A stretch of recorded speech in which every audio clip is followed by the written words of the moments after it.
Hey there folks, John here with To My Lens, and today I'm coming to you with another knife-related video. Today we're going to be doing an unboxing and first impressions of this Hogue Knives Ritter RSK MK-1 G2. Now that is a mouthful. Let's all just agree to call this the Ritter G2 going forward. Now this is my first opportunity to own a Hogue knife. Really like the company Hogue. I've had a lot of their firearms related products. Never found a knife that they make that I kind of bonded with or was motivated to get until I found out about this particular knife. It's not a new knife. I think it was available for sale toward the latter part of 2018, October 2018. So I think a lot of people started getting it beginning of 19. From what I've been able to see from my research, the knife community is just in love with this knife, so I was very excited to see what all the fuss was about. Let's go ahead and get started with the unboxing. Go ahead and pop this open here with just using my Swiss Army knife here, Victorinox, that I use just for such kinds of tasks to keep my good knives from getting all gunked up by tape.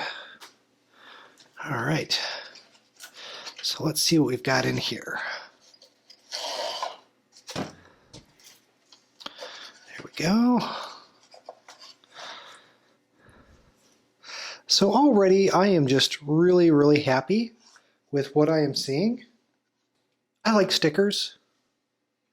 Not enough companies, particularly knife companies, give you stickers. A lot of gun companies related, of course. Hogue is probably more well known as a gun company than they are a knife company. But I do like stickers. I put them on my toolbox, or I put them on my my ammo box for going to the range. So I'm happy that they do include that, as well as a manual book, instruction booklet here. Go ahead and set that off to the side.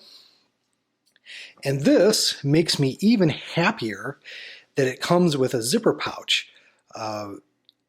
Just about all the American knife companies that I've dealt with, mainly Zero Tolerance, Kershaw, Benchmade, Spyderco, they don't include zipper pouches, and this is the most useful accessory that I think can be included with a knife.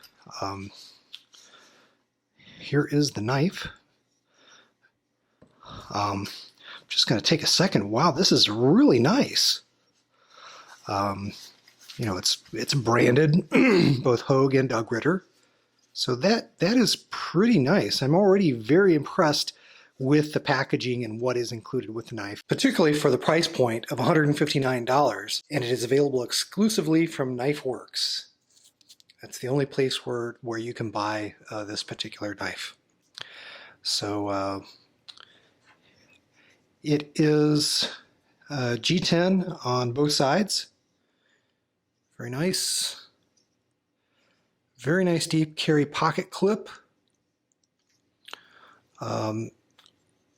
If you are familiar with Benchmade knives and the Griptilian line, this is very similar to a Benchmade Griptilian.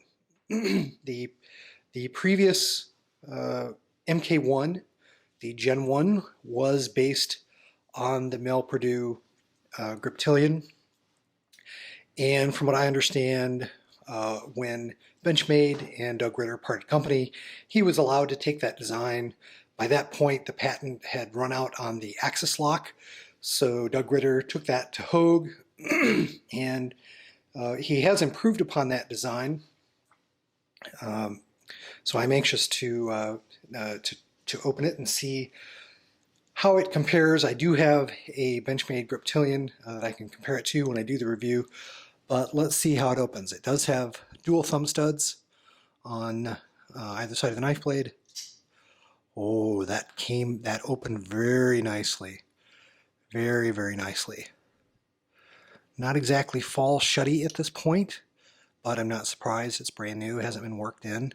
but oh my goodness, is that smooth. Really, really nice. Feels just like a traditional axis lock. I think this particular execution of this lock design is called the Able Lock. Wow, that is nice. So from everything that I read on the specifications of this knife, it appears to be, by a knife guy for knife guys.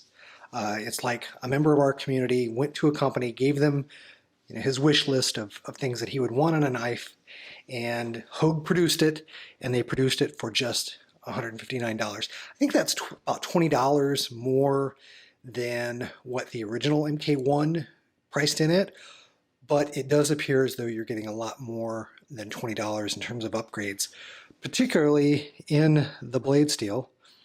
You can see it's right on the blade there. That is 20 CV, which is an analog for M390, which most people in the knife community consider to be one of the top 3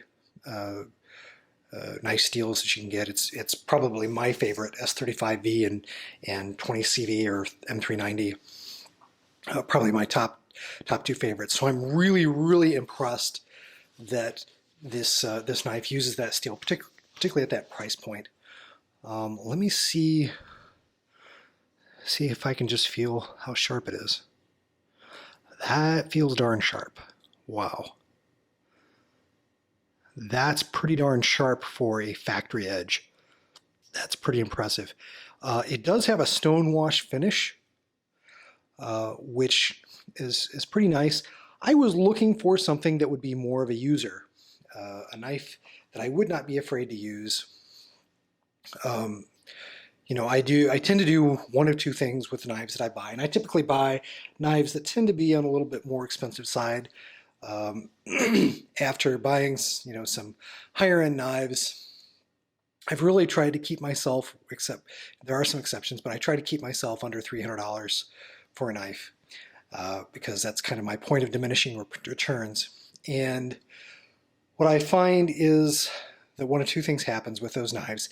Either I'm afraid to use them because either I'm just afraid that I will not like the knife if I put marks on it, or maybe I'm afraid that particularly the blade geometry or how it's ground, that I'll have a hard time sharpening it without screwing up the grind, or in a lot of cases these days, these stupid limited editions come out, and it's not like you can just send it back to the factory to get a new blade put on it or new handle scales because they stopped making it.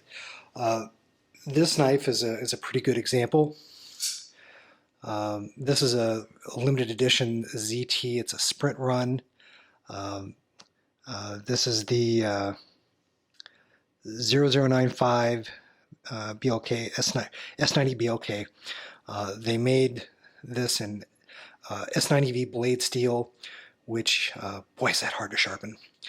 And when I got this, I really liked it a lot more than I thought I would. And I was like, you know what? I'm going to use this knife. I'm just going to do what I want with it. I knew it was a sprint run, but I thought ZT is going to, keep some spare parts. No. If I wanted to put a new blade on this, that's not an option. And you can probably see on the blades, the coating is wearing at a couple points. Because I have used it, I have sharpened it. The handle scales, they're holding up pretty well. There's a few marks on them. But I've had this for a long time. The pocket clip is atrocious.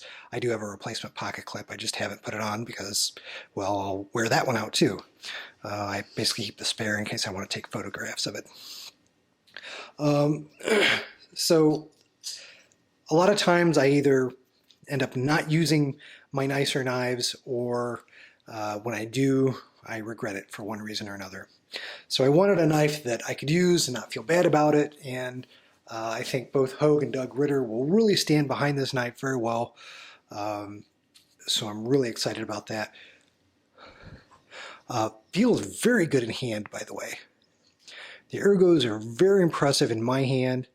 Your mileage may vary, but my hand just naturally wraps around the grip. My thumb goes, naturally right on the jimping, which feels very nice. It's not too sharp, but it does give you a little bit better traction and purchase on the knife. So yeah, that fits my hand very well.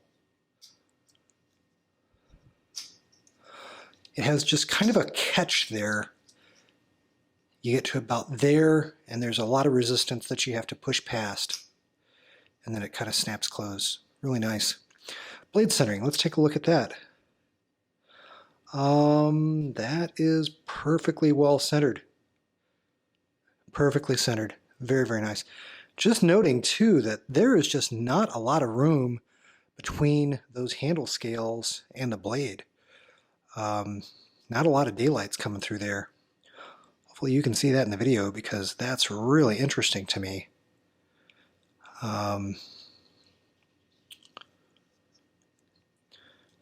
It's a fairly open design, which I like. You should be able to just blow that out with a can of air or some compressed air. Just got a couple of standoffs, and I think these screws probably are for the liners. Doesn't feel too heavy, doesn't feel too thick. I think it's going to be a great carry knife. It looks like it's designed to be very nice for EDC. Could basically flex into any purpose that I would need from either a tool or daily usage perspective, and if needed, a defensive purpose as well. So really, really like that that aspect. Of course, the original Ritter MK-1, again, a darling of the knife community that was loved by many. And this is essentially the same knife, same knife shape, same basic design, just improved. So I'm really looking forward to using this knife for a few days, and then doing a full review. But right now, my impressions are very, very good. I think this is exactly what I was looking for in a knife that I would not be afraid to use. Deep carry pocket clip. It's hitting all the check marks that anybody in the knife community would want. Yeah, not everybody wants a deep carry pocket clip, but a large majority of the people in the knife community seem to like them, and or at least like to have one knife at least in their collection that has one. It does appear to use a fairly common pattern for the pocket clip, so I'm sure it would not be difficult to get a different pocket clip. Very, very nice.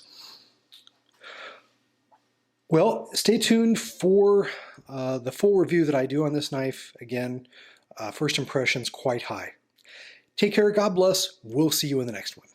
I hope you've enjoyed this production from the Through My Lens YouTube channel. If you did, please click on the like button and do share the video on social media. If you'd like to see more content like it, please do subscribe to the channel, follow me on Instagram and Facebook, and do check out Through My Lens at www.throughmylens.org.